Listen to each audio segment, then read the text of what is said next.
Pfalz bietet mit wunderschöner Natur und atemberaubenden Ausblicken einen passenden Ort für einige Entdeckungsreisen. Auf der Ruine Guttenberg kann man die Weiten des Pfälzerwaldes erblicken. Ob man jedoch die ganze Vielfalt entdecken kann? Man hat schon vieles von ihnen gehört.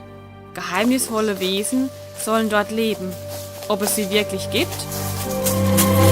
Etwas unheimlich ist es ja schon. Doch unsere Waldgeister sind bezaubernd und liebenswert.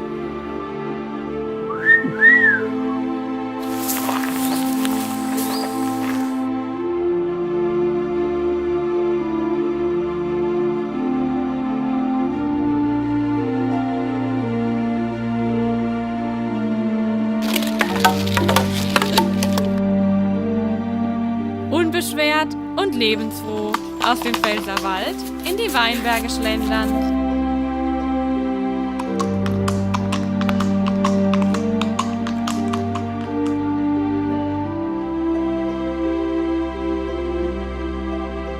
Mit einem Glas Wein den Tag ausklingen lassen. Das ist die Pfalz.